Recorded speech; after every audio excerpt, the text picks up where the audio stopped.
So some of the aspects of an innovation culture. Innovation is a form of leadership, and part of leadership is intentionality. What is it that you're trying to do? Clarify what is it that you're trying to achieve. Very end-oriented. Okay? The other thing is that the process is internalized, becomes a part of the lexicon. Everybody does it, and it's a bedrock on top of which you build other things. Everybody understands the value of defining. Everybody understands the value of prototyping. So you don't have to explain it over and over. Slowly you build it in such that it's not just the innovation class that does it. A physics class does it, the chemistry class does it, a business class does it, and that's what's happening in Stanford. Every class is borrowing from these techniques and building it into it, right? There's just like I said, a culture of experimentation, learning, celebrating failure, celebrating. So I tell my students in my class is that I want spectacular outcomes and co-creative practices. So you see people of different mindsets who are on the stage who are talking together, and sometimes the innovation is democratized, which means that it doesn't matter if the boss came up with the idea, or the front desk person came up with the idea, or the machine. Transdisciplinarity is it's different from multidisciplinarity.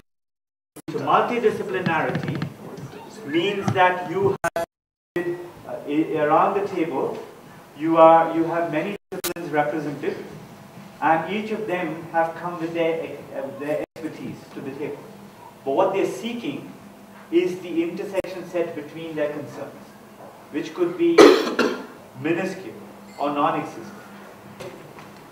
This is very much a part of innovation culture, thinking big, thinking really big, and then working out what can you do tomorrow, what can you do on Monday, but thinking big, okay? And this thing of keeping pessimism and skepticism and cynicism at bay, but constantly questioning status quo and creating win-win plays.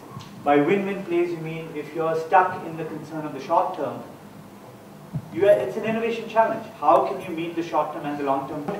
Create a culture where young people are forced to choose doing good versus doing good work and changing society versus personal goals of making money. You figure out how to do it both. It's take traditional OR functions, as those of you who do computer science will get it, exclusive OR functions, and you create a very strong network of experts. So you don't rely just on your own people who are you're paying. The trick is to do something so cool that it's a tuning fork that lets out a certain frequency that people who are innovative in the community respond to and resonate with, and they come forward, and that's your army. Those are your experts who are going to teach. And so some strategies for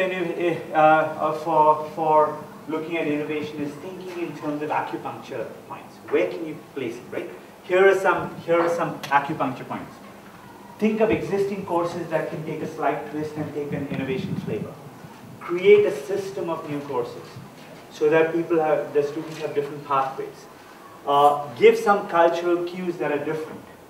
Make new posters, have a happy hour where innovation is happening, have hackathons, build things, create a tiny lab where people can build interactive systems.